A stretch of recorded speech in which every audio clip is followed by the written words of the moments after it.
Sim, Então agora sim, boa tarde a todos novamente. É com muito gosto que estamos aqui. Eu sou Joana Aroso e a minha colega Olinda Magalhães. Nós somos ambas advogadas na Sociedade José Pedro Aguiar Branco e Associados aqui em Portugal e trabalhamos há 20 anos na área de prática de direito público. Para nós é uma enorme honra participarmos neste Congresso Luz ao Brasil e por isso começamos por agradecer à organização e em especial também ao nosso colega, Thaleson Rocha, pelo muito amável convite que nos fez. O nosso objetivo aqui é partilharmos um pouco da nossa experiência profissional e do conhecimento que fomos adquirindo também ao longo dos anos, mais concretamente sobre o direito minerário, que é o tema que une os elementos deste grupo de trabalho nas realidades dos respectivos países. E porque ambos trabalhamos nesta área, nós optamos por fazer uma breve apresentação PowerPoint. Os juristas dizem sempre que é breve, depois logo se vê se isso é verdade ou não, não é? Mas nós vamos tentar. Na qual nós vamos dar nota de alguns aspectos da legislação que em Portugal regula este tema. E o primeiro, e mantenho-me ainda neste slide de capa, é só para vos dar nota de que a primeira nota que eu queria dar é da importância deste tema em concreto para a economia portuguesa, tanto do setor extrativo, dos recursos geológicos provenientes das minas e das pedreiras nacionais, como do setor da transformação, que é o destinatário dessas matérias-primas. E isto porque Portugal comprometeu-se com metas muito ambiciosas em termos ambientais até 2050 e também este setor apresenta muitíssimos desafios, nomeadamente o da descarbonização, com vista à transição energética para energias menos poluidoras. Como não podia deixar de ser, começamos então aqui com o enquadramento constitucional, com a Constituição da República Portuguesa, a nossa lei fundamental. A nossa Constituição é de 1976 e conta atualmente apenas com 7 revisões constitucionais, portanto é um instrumento com alguma estabilidade. E a nossa ideia era vermos de que modo a nossa Constituição se debruça sobre o tema dos recursos naturais do nosso país. Em primeiro lugar, uma breve referência a este artigo 9º, que elenca as tarefas fundamentais do Estado e que em 1982, portanto não desde a versão inicial, mas desde a primeira revisão, consagrou como tarefa esta que aqui vos coloquei: proteger e valorizar o património cultural do povo português, defender a natureza e o ambiente, preservar os recursos naturais e assegurar um correto ordenamento do território. Isto diz-nos que não se trata de uma obrigação unilateral do Estado, mas sim de verdadeiros direitos e deveres dos cidadãos. Direito ao ambiente e dever de defender o ambiente. Direito à fruição do património e dever de defender o património. E note-se que aqui também falamos em Estado, mas não falamos apenas em Portugal, quando falamos em Estado de poder central. Portanto, falamos aqui em Estado no sentido amplo e também nos referimos às autarquias locais, ou seja, ao poder local em Portugal, sendo que em Portugal as autarquias locais podem ser os municípios ou as freguesias. É assim que está estruturada a divisão administrativa do nosso país. Ainda na Constituição é importante dar nota do artigo 81, que quando elenca as incumbências prioritárias do Estado, também não esqueceu de que no âmbito económico e social incumbe prioritariamente ao Estado adotar uma política nacional de energia com preservação dos recursos naturais e do equilíbrio ecológico, promovendo neste domínio a cooperação internacional. É uma nota algo vaga, mas ainda assim não quisemos deixar de trazer e de partilhá-la aqui convosco. E entrando naquilo que nós em Portugal chamamos a legislação ordinária, e que no Brasil será a infraconstitucional, não é? Já conversei com o Thaleson sobre isso. Há um instrumento fundamental que é esta Lei 54/2015, de 22 de junho. Esta lei define as bases do regime jurídico da revelação e do aproveitamento dos recursos geológicos existentes no território nacional, incluindo os localizados no espaço marítimo nacional. E esta lei é muito importante, desde logo porque esclarece o que é que se consideram recursos geológicos.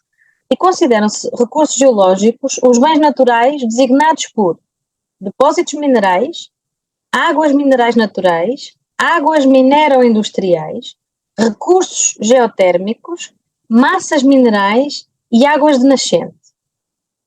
Para o que aqui nos importa, neste grupo de trabalho, nós diremos que a indústria extrativa em Portugal centra-se na prospecção e na pesquisa e na exploração dos depósitos minerais e das massas minerais. Quando falamos de depósitos minerais, falamos em minas, quando falamos em massas minerais, falamos em pedreiras. Por depósitos minerais, o legislador entende quaisquer ocorrências minerais que, pela sua raridade, alto valor específico ou importância na aplicação em processos industriais das substâncias nelas contidas, se apresentem com especial interesse económico. Já as massas minerais serão quaisquer rochas e outras ocorrências minerais que não apresentem as características necessárias à qualificação como depósitos minerais. Por que é que isto é também relevante? É porque a regulamentação destes recursos, cada um deles, vai ser objeto de um diploma legal próprio. E, portanto, em Portugal nós temos a chamada Lei das Minas, que é bastante recente, nós consideramos recente, veio revogar um diploma da década de 90, mas é agora regulada pelo Decreto-Lei 30/2021, 7 de maio, Lei das Minas. E temos um outro diploma, que a minha colega Linda vos vai falar um pouco mais detalhadamente, que é a chamada Lei das Pedreiras, o Decreto-Lei 270/2001, este já um pouco mais antigo. Uma outra nota, por exemplo, a título de curiosidade, quando falamos de hidrocarbonetos, assim como de atividades de engarrafamento, de termalismo, de geotermia, tudo isso é objeto de regulação em diploma próprio e autónomo. Portanto, para cada recurso nós vamos ter uma legislação específica que temos que aplicar e que seguir. Então, quais são os fins das políticas públicas em Portugal relativas à revelação e ao aproveitamento dos recursos geológicos? Em suma, temos três fins principais, três objetivos principais.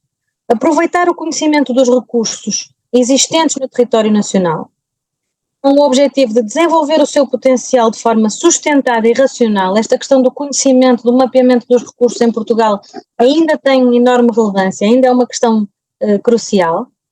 Valorizar a dimensão económica, cultural, histórica e social dos recursos geológicos, de modo a promover o crescimento sustentado do setor extrativo, o desenvolvimento regional e a criação de emprego. Isto está também associado à nossa história. Portugal é tradicionalmente um país mineiro, mas a questão da forma como a atividade mineira e a atividade extrativa das pedreiras foi sendo conduzida e realizada ao longo dos anos, conduziu a que nem sempre os critérios de aceitação por parte das comunidades fossem os mais adequados e, portanto, tudo isto é agora olhado com muito mais atenção e muito mais cuidado. E, finalmente, como é óbvio, contribuir para a competitividade deste setor extrativo, nomeadamente em termos de exportação. Em termos de princípios gerais a que tem que obedecer a gestão dos recursos geológicos em Portugal, também há uns quantos princípios que nós entendemos que devíamos trazer aqui para podermos ter o quadro mental completamente formado antes de entrarmos no detalhe. Primeiro, promoção do bem-estar económico, social e ambiental das populações, cá está, aqui tem muito impacto o local onde se vai processar a atividade extrativa. Aproveitamento eficiente e racional dos recursos no quadro de uma estratégia integrada de desenvolvimento sustentável, tendo em vista minimizar todos os eventuais impactos negativos. Articulação com as opções fundamentais das políticas públicas, especialmente em matéria ambiental e de ordenamento do território. Promoção da iniciativa privada, preservação do ambiente e promoção da conveniente proteção dos recursos geológicos com vista ao seu aproveitamento. Estes são os princípios gerais que devem nortear aqui esta matéria. Esta lei tem também uma distinção que nos pareceu muito, muito importante fazer, que já resultava da nossa Constituição. Nós não colocamos aqui o artigo 84 da Constituição, mas o artigo 84 da nossa Constituição já nos diz que pertencem ao domínio público os jazigos minerais, as nascentes de águas mineromedicinais, as cavidades naturais subterrâneas existentes no subsolo, com exceção das rochas, das terras comuns e de outros materiais que são habitualmente usados na construção. Ora, esta Lei 54 de 2015, de que temos vindo a falar, vai um pouco mais além e diz que se integram no domínio público do Estado, portanto são propriedade do Estado, os recursos geológicos existentes no território nacional e que consistam em depósitos minerais, águas minerais naturais ou águas minero-industriais.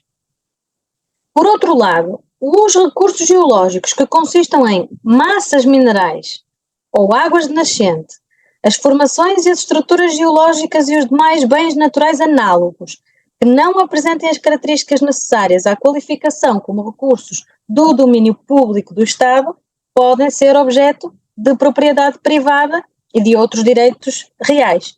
Isto significa, para simplificar, que vai competir à lei definir as condições em que os particulares, sejam cidadãos, sejam empresas, vão poder utilizar estes bens do domínio público ou do domínio privado. Ora, a revelação e o aproveitamento por particulares dos recursos geológicos que se integram no domínio público do Estado, como é o caso das minas, dos depósitos minerais, pressupõe a celebração de um contrato administrativo com o Estado. Pode ser um contrato de prospecção e pesquisa, pode ser um contrato de exploração experimental, pode ser um contrato de exploração mineira, mas é um contrato administrativo celebrado com o Estado português.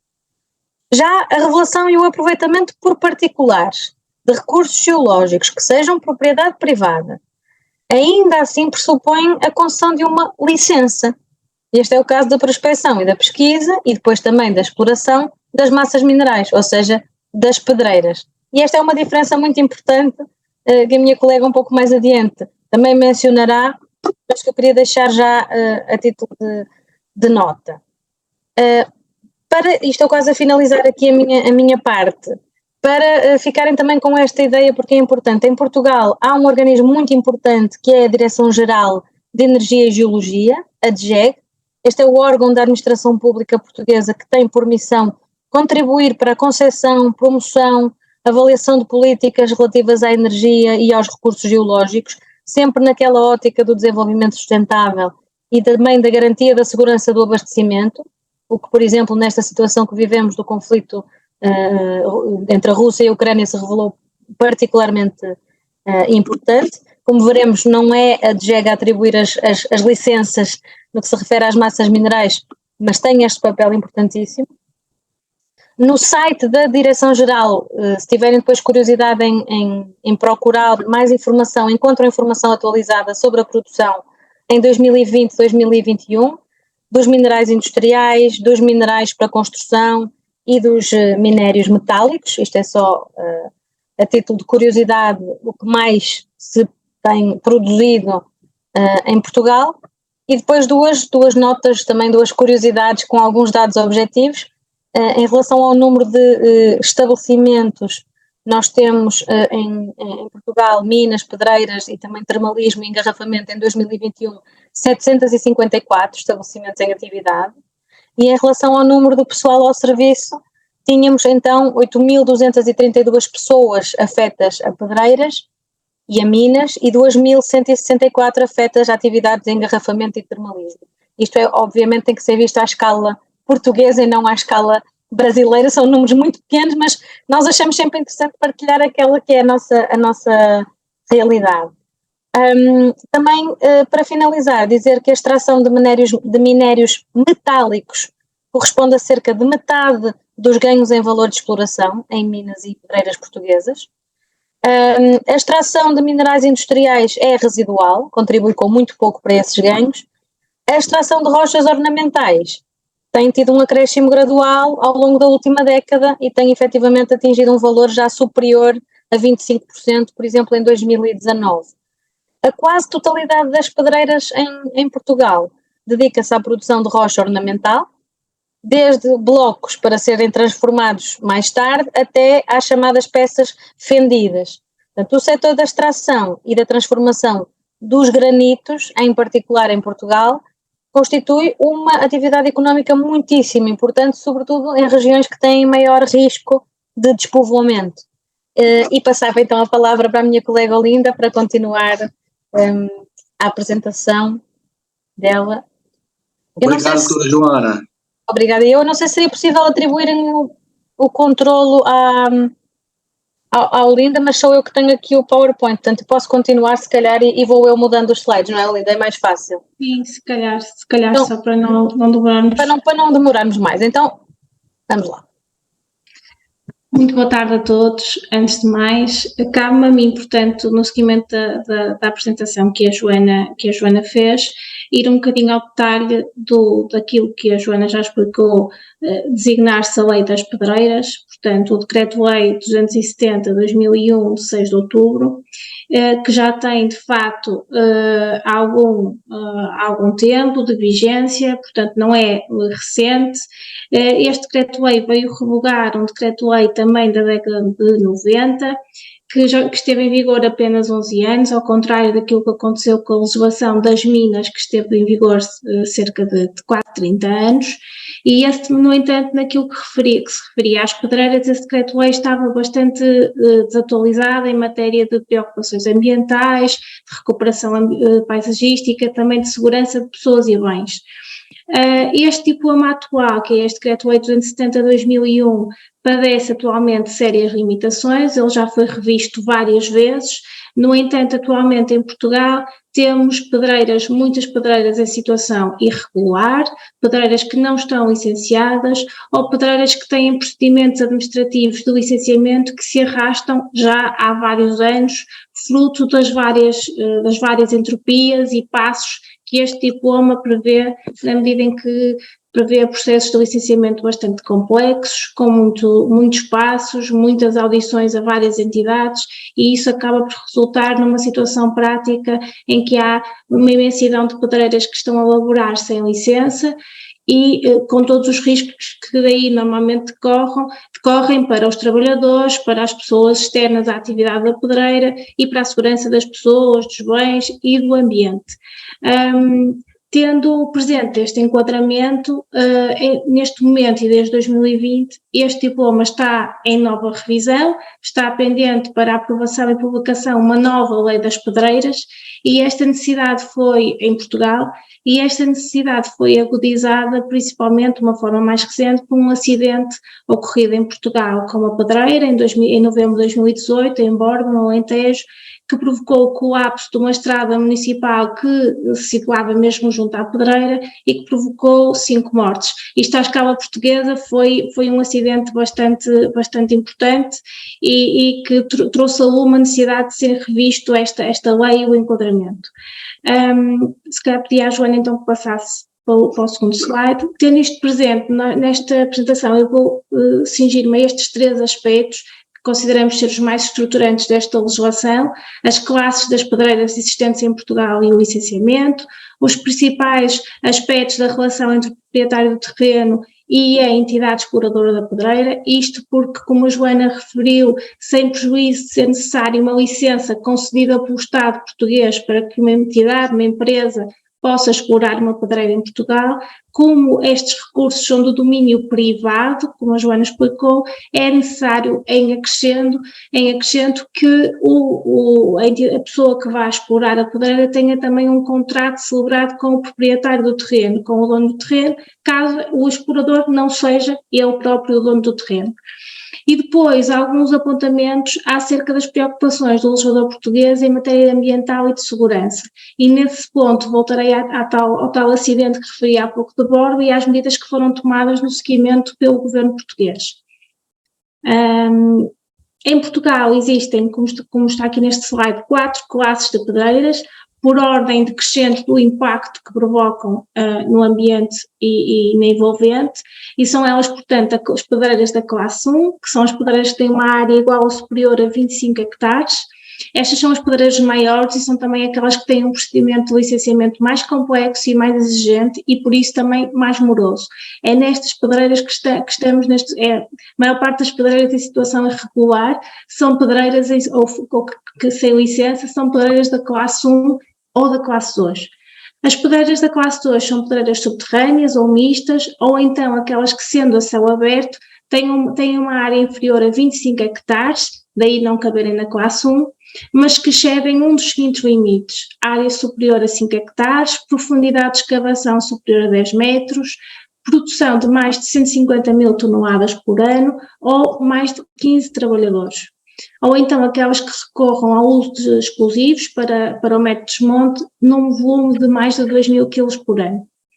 As pedreiras da classe 3 são as pedreiras de céu aberto que recorram à utilização de explosivos em volume inferior a 2 mil quilos por ano e que não chegam a nenhum dos limites que eu referi há pouco quanto à área, à produção, à profundidade e ao número de trabalhadores.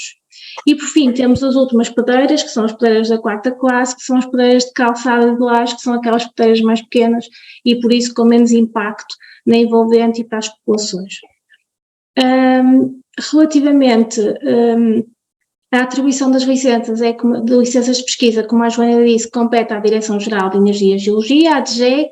Em alguns casos, e também, regra geral, para as licenças de exploração, em alguns casos as licenças de exploração são atribuídas pela Câmara Municipal, quando se trata de pedreiras a céu aberto das classes 3 e 4. Peço desculpa, teve aqui uma... É o slide anterior. Houve aqui uma fuga de slide. Eu vou tentar enquanto a Linda continua a explicar, está bem? Eu também já estou a passar, independentemente de a quem compete licenciar, há entidades que são sempre obrigatoriamente ouvidas. Entre elas destacamos o Instituto da Conservação da Natureza das Florestas, que emitem sempre um parecer vinculativo acerca do plano de lavra e do plano ambiental de recuperação paisagística da área da pedreira. As pedreiras mais exigentes, portanto aquelas de classe 1 que eu referi há pouco, a decisão de atribuição de licença vai sempre à homologação do Ministro. O que é mais um passo moroso no processo de licenciamento. A nova legislação vai reduzir este número de classe de pedreiras só para 3, mas vai também instituir prazos máximos para estas licenças, 1 ano para as licenças de prospecção e pesquisa, renovável por iguais períodos, e um prazo máximo de 50 anos para as licenças de exploração, renováveis por períodos de 10. Isto tem suscitado muita contestação no setor, porque entendem que, sendo um recurso do domínio privado, não devia ter um prazo máximo de vigência, a licença não devia ter um prazo máximo de vigência, mas devia ser válida enquanto houvesse recurso para extrair o solo. Portanto, isto é um ponto que tem sido muito contestado pelas empresas do setor em Portugal. Relativamente aos principais... Joana, pedia só se pudesses ir só... Eu estou a tentar, mas aqui está a acontecer aqui qualquer coisa que está a passar sozinho os ok. Passar sozinhos, peço imensa desculpa. Não estou a conseguir, estou a tentar recuar, mas não estou a conseguir. É isso. É esse mesmo. Relativamente à relação entre o proprietário e o explorador, como eu disse há pouco, é necessário este contrato tem que ser um contrato escrito, sobre a forma de escritura pública e tem que conferir ao explorador o direito de explorar, de requerer as licenças junto da entidade que for competente, a DGEG ou a Câmara Municipal. Este contrato tem que ser celebrado por prazo mínimo de 1 ano para as licenças de pesquisa e por prazo mínimo de 4 anos para as licenças de exploração, todos eles renováveis. E exige que o proprietário tenha direito a uma retribuição. Esta retribuição é uma renda fixa anual e depois também uma retribuição variável em função do volume da produção, portanto, daquilo que se for extraído. O explorador não pode transmitir a sua posição nesse contrato sem o acordo do proprietário, do dono do terreno, e o contrato não caduca com a morte desse proprietário. E o aspecto que eu vou dizer a seguir é um dos mais importantes. O proprietário não pode denunciar o contrato durante a fase de pesquisa e até a atribuição da licença de exploração, nem após o término dos primeiros 4 anos, os primeiros 4 períodos de 4 anos da fase de exploração, ou seja, o período inicial de 4 anos e 3 renovações. Isto dá um total de 16 anos, o período durante o qual o proprietário, o dono do terreno, não pode pôr termo ao contrato. A lei atual prevê que o explorador tem direito de preferência no caso de venda ou dação em cobrimento do terreno e prevê, agora já na relação do proprietário com o Estado português, que o proprietário seja responsável perante o Estado pela recuperação ambiental e paisagística do terreno em caso de abandono da pedreira.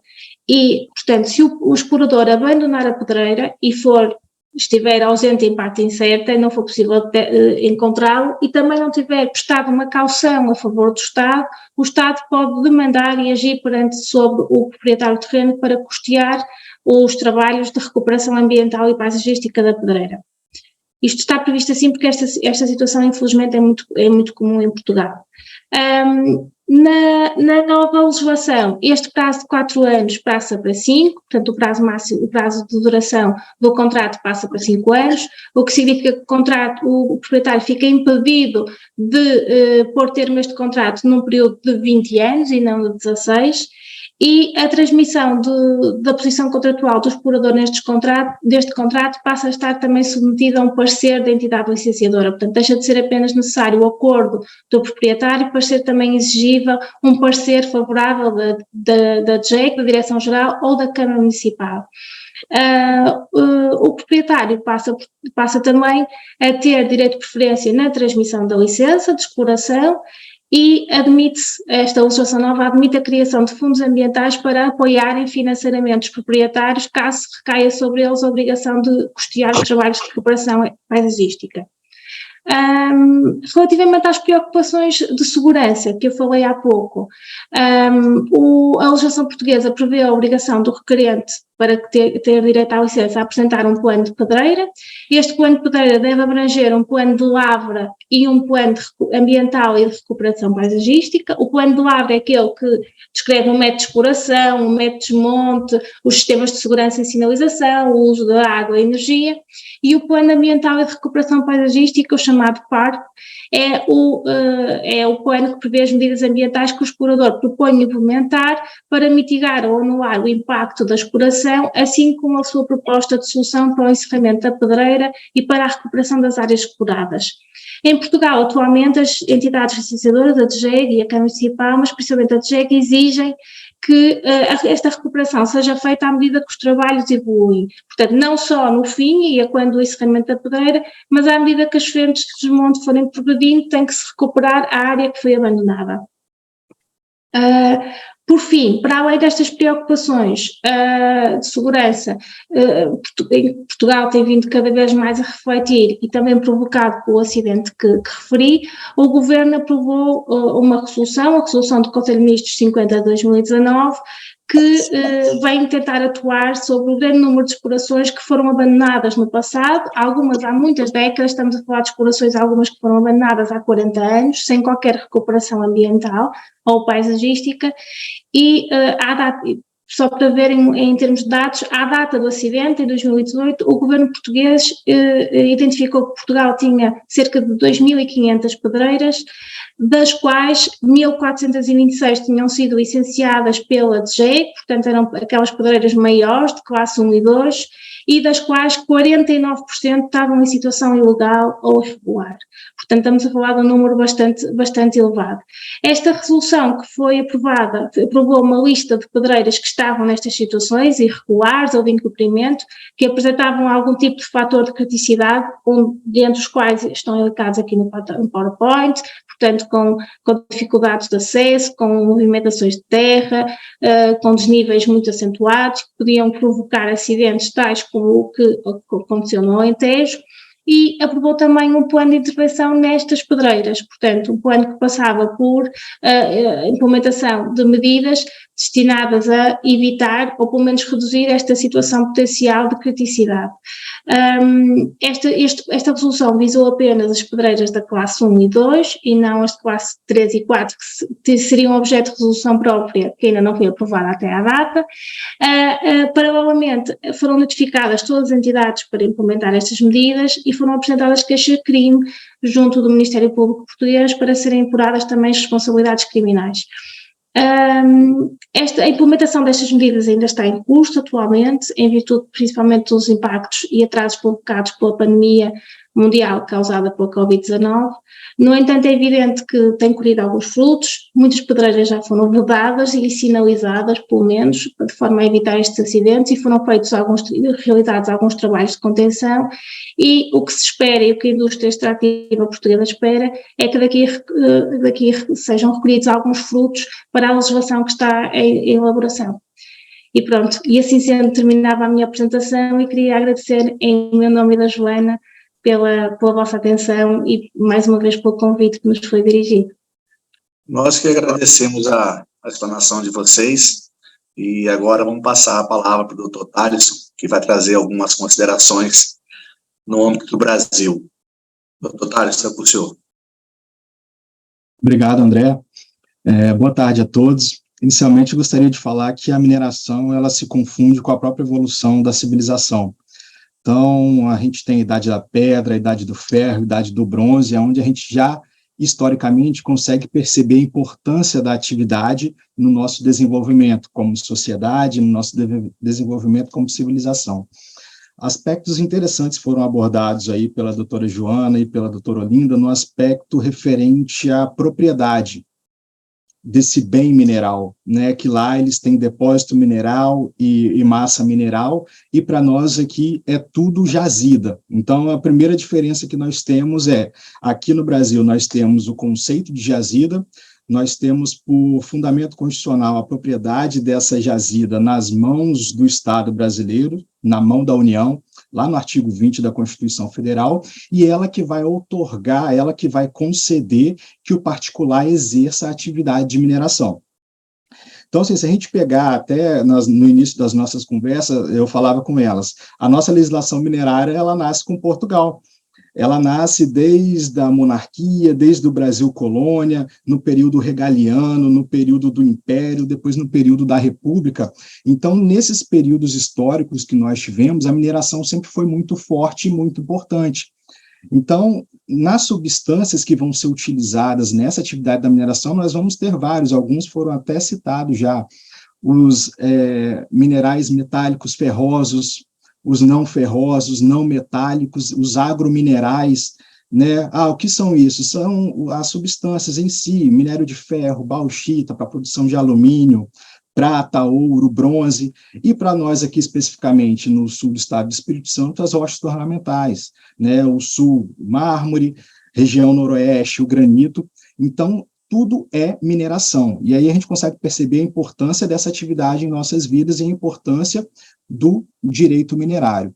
Então, historicamente, com a evolução da sociedade, com a evolução do próprio Estado brasileiro, a propriedade desse bem mineral ele foi sendo modificado, né? Ora estava nas mãos do rei de Portugal, ora na mão do imperador aqui no Brasil. Depois nós passamos por um período de regime de acessão, onde a gente lembra aquela máxima do Código Civil de que o acessório segue o principal.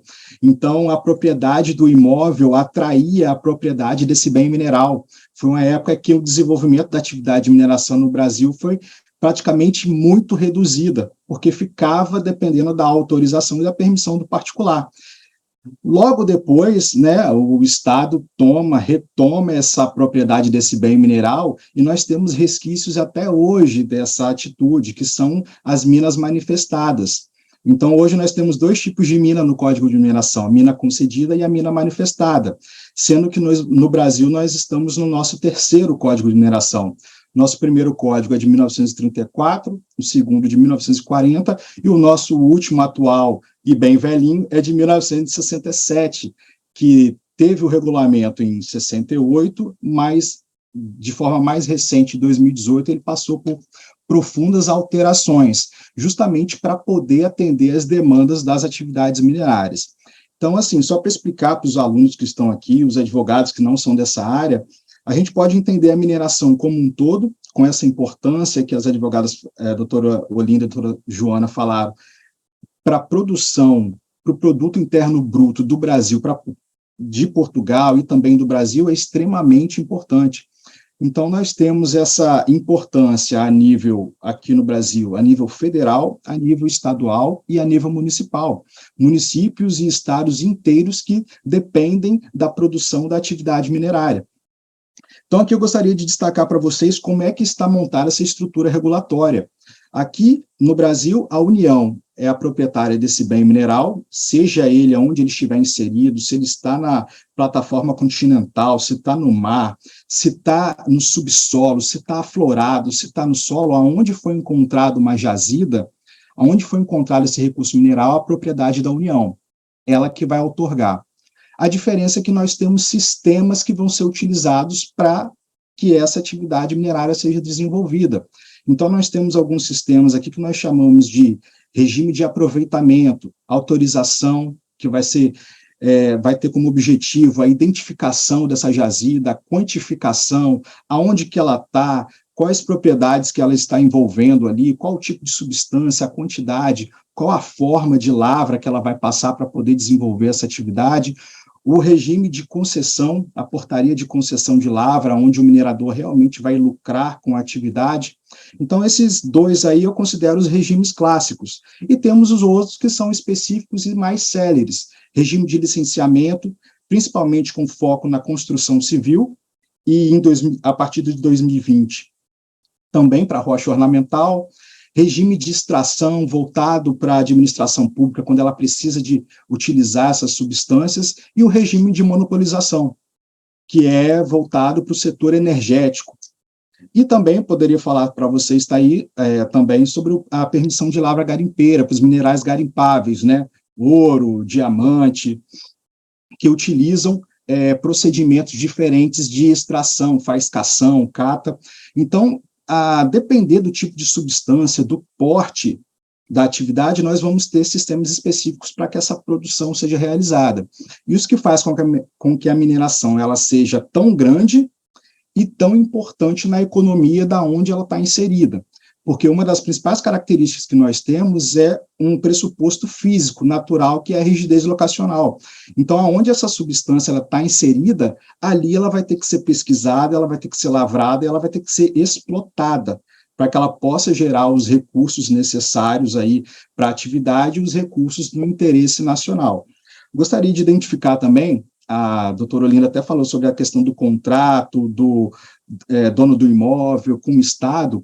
Aqui nós chamamos ele de superficiário, e nós temos bastante problema em relação ao superficiário, pelo fato de que a mineração ela vai ser exercida. Então, tem dois caminhos.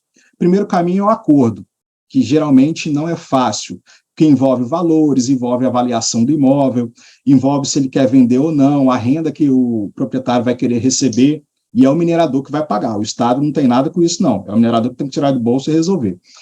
E, se não conseguir por via do acordo, vai pela via judicial, através de uma ação de avaliação judicial de renda, onde vai ser identificado o imóvel, olhar o imóvel em volta, ver o valor de venda, ver as indenizações, o que houve de dano no imóvel para poder ser reparado. Então, é uma ação que envolve muitos valores. E para ele poder entrar, ele tem que depositar 2 anos antes, né, esses valores que são cobrados aí de forma mensal. Então, nós também temos problemas aqui no Brasil em relação a esse desenvolvimento da atividade minerária. Só que a gente tem um fundamento muito forte para que a atividade aconteça. Nós temos um ordenamento jurídico, um pressuposto jurídico muito forte, que vai desde bases constitucionais para o exercício da atividade minerária, até legislação infraconstitucional e o fortalecimento da Agência Nacional de Mineração, que é responsável por regulamentar o exercício dessas atividades.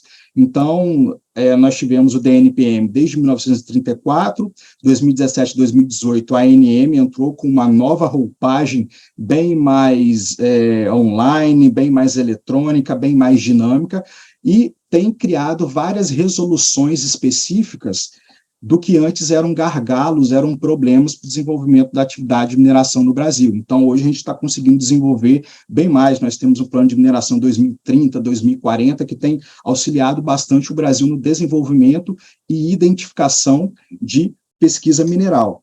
Eu gostaria de destacar também que na questão do meio ambiente, né, nós temos, desde base constitucional, a preocupação com o plano de recuperação de área degradada, né, e, no decorrer da atividade, a apresentação do plano de fechamento de mina e descomissionamento.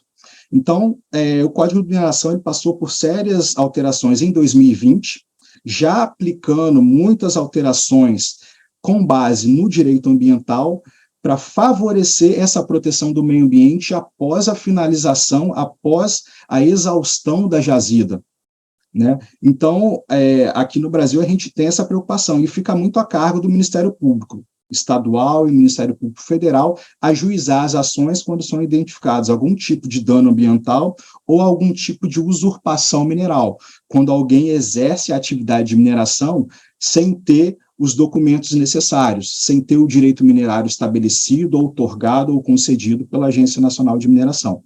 Então, nós também temos essa preocupação aí com após a mineração, E essa é, inclusive, uma das discussões que nós temos em relação à aplicação e à cobrança da CEFEM. Todo minerador aqui no Brasil, ele é obrigado a pagar a compensação financeira pela exploração mineral. E ela tem essa finalidade de que, após a exaustão da jazida, aquela comunidade, aquele município tenha condições de exercer outras atividades. Porque se hoje ela tem como atividade principal a atividade minerária, como é um recurso natural não renovável, em determinado momento ela vai ser finalizada. Então, a preocupação da CEFEM, a discussão, inclusive acadêmica e profissional em volta dela, é o que fazer depois da exaustão dessa jazida. Então, é uma das discussões que nós temos aqui no Brasil envolvendo também a CEFEM. Tá? Gostaria de agradecer o tempo. Oi, já está terminando. Não, por causa do nosso tempo está quase se esgotando, nós temos mais Não, finalizado. Pode finalizar. Né, então, eu gostaria de agradecer, né, aos presentes aí na nossa sala, nesse GT de Direito Minerário, a participação da doutora Joana, a participação da doutora Olinda, e os meus sinceros agradecimentos aí pelo conhecimento, né, apresentado aqui para a gente através dos slides, e foi muito importante aí participar desse GT e poder contribuir um pouco com vocês. Então, doutoras, eu também atuo nessa área de direito minerário, fiz bastante comparações em relação às nossas legislações, acredito que vocês também, doutor Thales, e como também as nossas advogadas em Portugal, trouxeram algumas peculiaridades das legislações, inclusive já penso que pode ser mudado aqui no Brasil, tá, Thales? E vocês, acredito que vocês aí também, mas nós temos uma pergunta para ser respondida, assim, com pouco mais de agilidade em decorrência do nosso tempo, é o seguinte, para vocês que são os nossos palestrantes, vocês entendem que o direito minerário e o direito ambiental eles são rivais entre si? Ou eles caminham junto? O que vocês entendem sobre isso? Vocês podem responder? Quer que eu responda? É quem? Eu acho que não são rivais, eu acho que caminham juntos e na medida em que, por exemplo, em Portugal, o direito minerário tem permitido que se conheça muito do território português, o que depois é essencial para medidas relacionadas com a proteção do ambiente. Portanto, muito do que nós sabemos que temos hoje, seja recursos geológicos, seja outras matérias, advém das pesquisas e dos estudos que são feitos no âmbito de mineração. Portanto, acho que são amigos. Eu também diria, só em complemento, sem tirar o tempo ao Thaleson, que não, são mesmo amigos e um não pode andar sem o outro, porque à medida que a nossa legislação tem evoluído, a nossa legislação ambiental, e esta legislação minerária também tem acompanhado ou procurado acompanhar essa evolução e tem se tornado cada vez mais rigorosa e mais exigente, nós verificamos que melhores práticas mineiras ou nas pedreiras conduzem a uma maior aceitação social desse mesmo tipo de atividade e tudo isso contribui para o desenvolvimento harmonioso e sustentável dos nossos recursos naturais e, portanto, eu diria que são mesmo parceiros, andam de mãos dadas. Eu acredito que, assim, um reconhecimento até da sociedade fez com que eles chegassem nesse ponto de caminhar juntos, porque nem sempre foi assim, né? A gente identifica aí na evolução jurídica das duas disciplinas que, em um momento, a proteção dos recursos naturais ela era principalmente econômica, o que esbarra muito na própria atividade de mineração, que é estritamente econômica. Mas depois a gente tem o ambiental com um lado mais ideológico, de preocupação com toda a coletividade, mas dependendo da necessidade da mineração também, pelo fundamento constitucional, para favorecer o interesse nacional. Então, isso faz com que hoje eles caminhem juntos. Então, aos nossos palestrantes e participantes, estamos aqui agradecendo, né? Já estamos quase finalizando, temos mais 2 minutos aí de vamos dizer assim, de transmissão, né? Acredito que foi muito bem especificado, exemplificado por todos os palestrantes.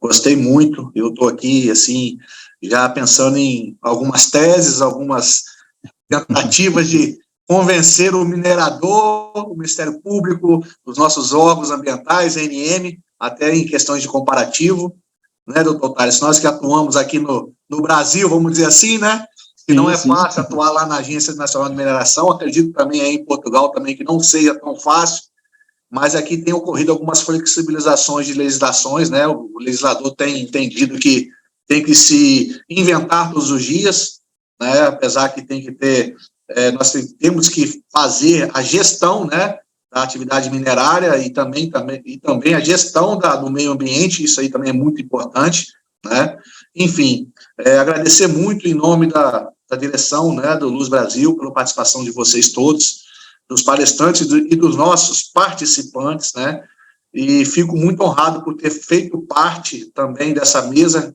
vamos dizer assim, né, dessa palestra que foi excelente, esse congresso que tem tudo para deslanchar daqui para frente também, né, nós somos o primeiro GT, então nós inauguramos aqui as participações, eu e o Dr. Thales, nós estávamos um pouco apreensivos, porque nós deveríamos fazer o nosso papel com excelência, apesar de tivemos algum entretempo em relação à parte de apresentação de slides, mas a Janaína nos auxiliou prontamente, enfim, agradeço muito, tá?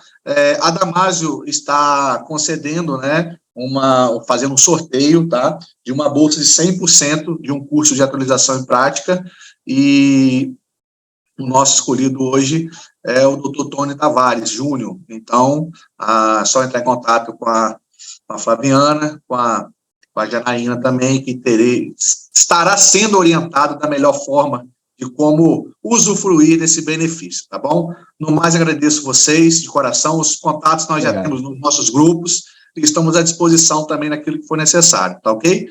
Obrigado pela participação e até a próxima.